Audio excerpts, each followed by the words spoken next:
By 2050, there will be 10 billion people on Earth. In 1987, there were 5 billion. Tear down this wall. That's right, the world population has nearly doubled since the first Predator movie came out. And more people means more food. Now, feeding 10 billion people, that's not just a challenge, it's something we've never done before. We're talking about a planet-sized buffet that needs constant refilling, where innovation and ideas must outpace our appetites, or we literally risk biting off more than we can chew. What was wasted last year would have fed our armed forces. That's like throwing victory into the garbage can. But we're the human race. We invented the wheel, we harnessed the power of fire, we turned corn from this flimsy thing into this gigantic yellow monster. We even grew potatoes in space. So although feeding all these people is going to be a challenge, if we learn more about the world of food, we can all make the choices we need to make sure this huge round buffet table never runs empty. This is Real Ag. Production of Real Ag is made possible in part by an underwriting grant from Kansas Farmers Union, working to protect and enhance the economic interests and quality of life for family farmers, ranchers, and our rural communities. Learn more about our mission of education, cooperation, and legislative advocacy at kansasfarmersunion.org.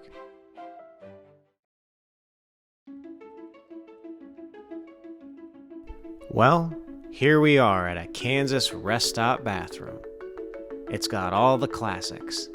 Fluorescent lights, the smell of industrial strength cleaner doing its best but not quite winning, metal toilets, and the piece de resistance, a giant mural of wheat. Because nothing says welcome to the sunflower state like pondering the golden waves of grain while trying not to touch anything. But maybe that's fitting, because wheat is everywhere in Kansas. It's in our fields, on our license plates, in our kitchens. If you look at old books of Kansas political campaign songs like I do, you'll see that plenty of them actually sing about wheat. We even had a marketing thing called the Kansas Wheat Girl, and she hung out with the president. And of course, wheat also inspires some pretty breathtaking bathroom art. But wheat has changed in Kansas. Sure, the murals still make it look like the endless golden waves go on forever, but in the real fields, it's a different story. Climate change has brought hotter summers, unpredictable rainfall, and late frosts that keep farmers on their toes. The wheat Kansas is known for, the hard red winter wheat that feeds the world, is facing challenges it didn't used to. Yields are changing, diseases are spreading, and some fields aren't as golden as they used to be. But before we get to all of this climate stuff, to understand where wheat is headed, let's uncover a little bit about where it came from. We'll be talking to Robert Spengler, an amazing archaeobotanist who specializes in the ancient relationships between humans and plants. Adding more context to how our relationship with this plant didn't just shape agriculture, but civilization itself. Wheat has been at the center of human diets for ever and ever and ever. What do you think makes wheat so uniquely suited for sustaining civilizations across time, across geography, since we've been on this planet? I'm not sure there's an agreed upon answer across the field. So yes, it's high yielding today, but why out of the dozen or so different wild large seeded grasses that existed in that ancient field in Southwest Asia did this one rise to prominence, especially at a time period where humans weren't aware that it was rising to prominence? It just kind of outcompeted all of its competitors and kind of took over as the prominent one. But I think there's a theory that maybe I invented, but I call it the closed niche hypothesis. So it's an answer to this question of why the most important food crops in the world today are also all the oldest crops domesticated. And you can say, oh, well, they had more time to evolve with humans, so they're better adapted. But I actually don't think that's the whole answer. That might be part of it. But I think it's this idea that they already were fit so well into the system. And humans aren't really 100% aware of all of these different ecological processes that are going on. So the idea that a new one could squeeze its way into the system is the same as an invasive species trying to get a foothold in a new area. You could take new flowers into your garden and they could escape, but very few of them are actually going to get a foothold. Every once in a while, maybe one will, and it'll become a rapid invasive species. But for the most part, if ecologists call it a closed niche, if there's already an organism in that niche that works really well, it's going to be very hard for a new organism to kind of shoehorn its way in. So this one has just been so tightly connected with humans for so long, and it's not even something conscious about that the humans are doing. They're just not bringing in new ones, and none of them can kind of get their foothold in. So I don't know if there's necessarily something super special about wheat that made it particularly the kind of key to everything, because obviously it, along with rice and maize, are the kind of three species that allow our modern world to exist. But once it did get established, it kind of pushed out all other competitors, and nothing else has been able to get in there. But it doesn't mean there aren't other possible future crops that could someday rise to prominence. But right now, wheat is one of the most prominent ones, and it's not going to be easy for another one to come in and take its place. This has been a good year for our farmer and his family. Hopefully, they'll look forward to next year's harvest, to the next golden sea of wheat. We do have a pretty good idea that the earliest steps in this domestication process for wheat, for barley as well, probably for most of the grain crops, the annual crops, it took 2,000 to 3,000 generations of those plants for that, just the first steps to happen.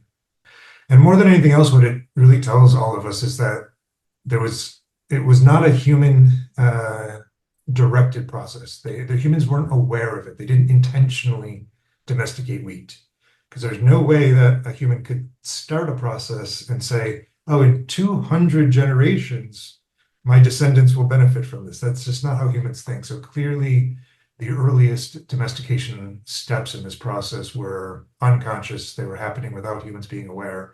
They happened to be things that benefited humans, but they were all kind of tied into this mutualism that humans were developing with the specific plants. So mutualism, I think, is a great kind of way to understand the process. Could you kind of go into that a little bit more? Yeah, the use of that word in domestication studies was started with another archaeobotanist named David Rindos. He published a book on the origins of agriculture in 1984, and I still assign the first 3 to 4 pages of that book as mandatory reading for any student that's interested in the origins of agriculture. I think it's probably the most important book ever written on domestication. A lot of it's dated now, and the latter half of the book is very statistical, so it's hard to get through the latter half, but the first half is wonderful. But he's the first to really kind of point out that what humans were doing in relation with these plants is really quite similar to mutualistic relationships of other organisms around the world. They're both benefiting in an evolutionary sense from the process. So I think a lot of people think, oh, plants are definitely not benefiting from this, we're just eating them. But that's clearly not true, because look at the wheat plant today. It's one of the most numerous plants on the face of the earth today. I mean, the only thing that's kind of outcompeting it is maize and rice. But there's a little kind of obscure grass in a very small area of Southwest Asia, kind of tucked in river valleys and oases across, and then some foothill zones across a very small geographic area, has evolved to become one of the few organisms that exists in almost every ecosystem on the planet, which is clearly a sign that it is evolutionarily doing very well. It's, from a plant perspective, one of the most well-adapted, well-evolved plants to ever exist.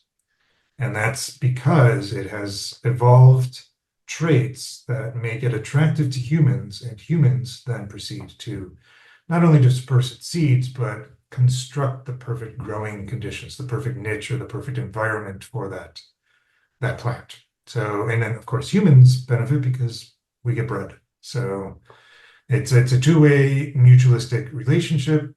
The plant sacrifices 99.99% of its offspring for this relationship, but overall it still gets enough of its offspring planted the next generation to be evolutionarily advantageous. Yeah, it's amazing when you think about it over the course of thousands of years. And like you said, kind of a little obscure plant that grew, in the cradle of civilization, and now it's everywhere. It migrated from Europe to Kansas now is one of the top wheat producing places in the world. And you look at Kansas, it isn't the Fertile Crescent, that's for sure. But it's adapted. We've kind of picked and chosen enough times over the years to now I don't think we can live in a world without it. Yeah, no, I mean, humans have become completely dependent. So in the mutualism literature, in the kind of evolutionary ecology literature, we would call this an obligate mutualism, where neither organism can even really survive without the other one anymore.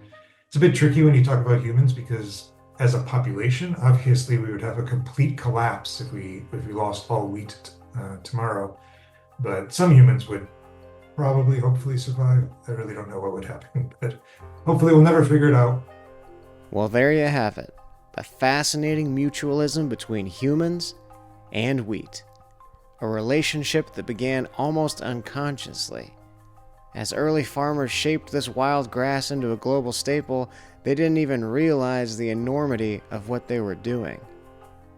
But today, that unconscious partnership has become deliberate.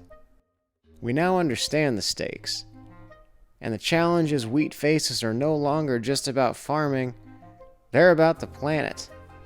To dive into those challenges, we're lucky enough to talk to one of the sharpest minds in the field, Dr. Cynthia Rosenzweig, a climate scientist, agronomist, and senior research scientist at NASA's Goddard Institute for Space Studies.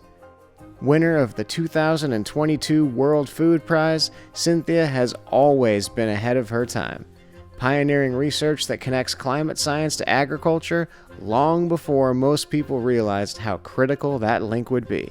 And today, she's been kind enough to get interviewed about all things wheat. I saw that you kind of published your first work in 1985 about climate effects on wheat producing regions, right? Yes.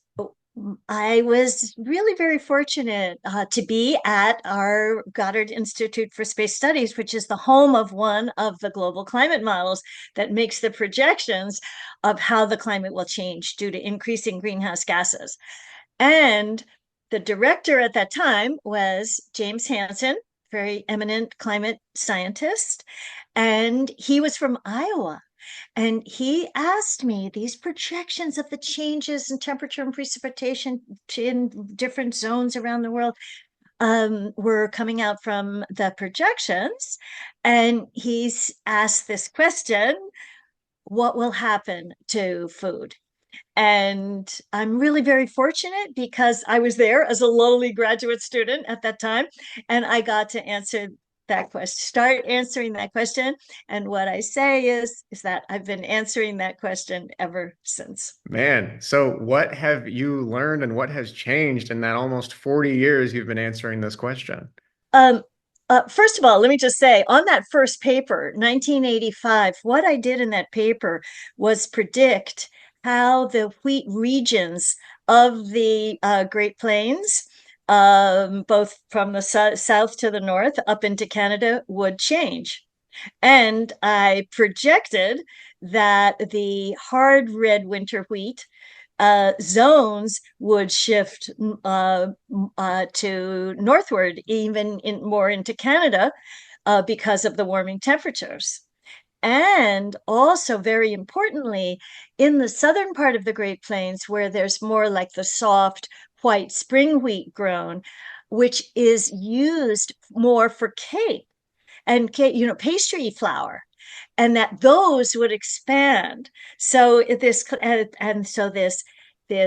extension of the hard red winter wheat, that's used. That's the bread, the durum and the bread flours. So sometimes, but in a very serious way, you can see that there's like this kind of let them eat cake. There's going to be changes in quality. That's what I projected way back there in my first peer-reviewed journal paper. And now I've heard that other scholars have actually gone back to that paper to see whether those projections have been realized, and they have. Those regions, in fact, have expanded. The growing regions have expanded more into Canada, and also in some areas, the types of wheat also that is grown is also changing. To respond to the question about what has changed, also besides that, I mean, so we see the projections, the kinds of changes that we've been projecting now being realized, and that's really the biggest change, is that it's all happening faster and with more extreme events than I would say that we realized. We were more into mean annual changes. But really, then those mean changes are, of course, affecting the tails of the distributions of the weather events. And so what we're seeing in agricultural regions all around the world is the increasing frequency, duration, and intensity of extreme events. And that is bringing very much a heightened urgency in regard to responding in agriculture and food with climate change. On the last morning of cutting, the sky suddenly clouds up. It doesn't look good. Might be hail. All right then. We'll just have to finish cutting before it hits us. What have you seen in your work that has maybe concerned you a little bit about the food security of wheat in general and climate change? Yes. In order to answer that question, we have to bring in the role of carbon dioxide, CO2. Because for a long time, when we made the projections, we only used the climate projections. I mean, we would include the CO2, but only really the positive effects of CO2, which is greater photosynthesis and also increased water use efficiency, because the stomates don't have to open as wide, so there's a better water situation for the crops. But now we're realizing that the increased CO2 has less protein in the actual grains, right? Because it's changing, right, the biochemistry within in the crop, and the actual grains then have less protein. It has maybe more carbohydrate, but less protein. So this is very concerning for food security. Because for example,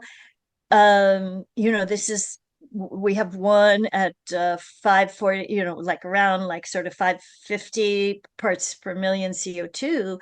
There's like somewhere between 6 and 12, I'm just giving rough estimates, percent less protein in wheat. So this came out when I led a worldwide group of authors for the Intergovernmental Panel on Climate Change Special Report on Land. And this was really bringing forward this very concerning issue about food quality, right? And which is a big part of food security. A simple, age-old test, crumpling the heads to separate the chaff from the grain. The grain is full and dry. No insects, no disease, and good weather. Yes, it's ready to cut. It's now or never. Biology is always multifaceted. Shorter growing seasons, because that's what high temperature does, tends to lead to lower quality and quantity of yields. And then, of course, we have increased pests and diseases. I call them the critters. The critters will also basically all of that's going to be changing. Most studies show that those are going to be crop pests are going to be increasing, so they'll also reduce quality. So you see, these are very real challenges with climate change on wheat and basically all crops.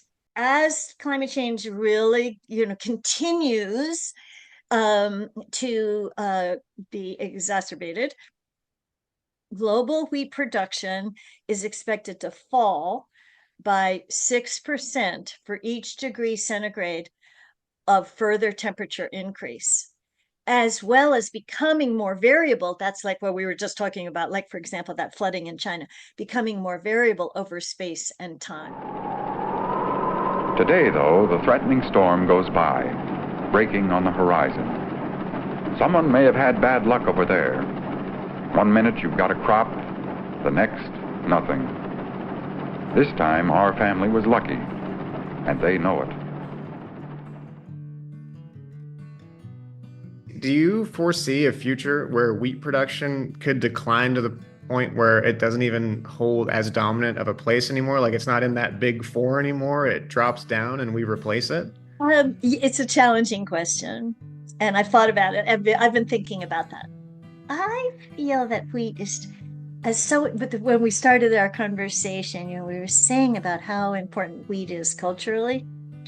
So I guess my answer would be that even with all these challenges, I think that there will be a role for wheat going forward. I think just the human connection is so strong to that crop. That being said, I think that it may be the systems under which wheat is grown may become more diversified. And diversification is genetically, terms of crops, crop mixes, all of that is definitely one of the solutions to climate change. It's very promising. So that's what I would say. I see wheat in our future. I can't imagine a future for human beings without wheat. At the same time, I think that there will be changes. But that's why we come back to the farmers. For 10,000 years, farmers have been adjusting and adapting, and they will continue to do so.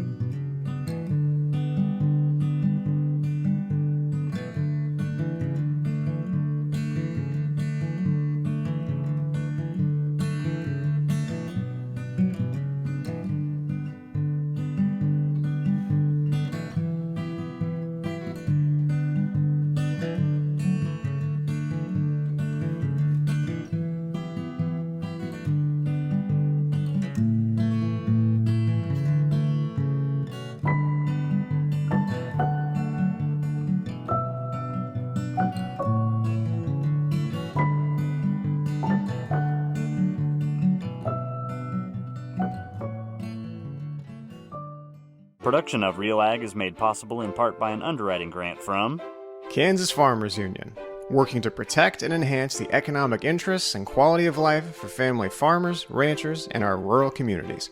Learn more about our mission of education, cooperation, and legislative advocacy at kansasfarmersunion.org.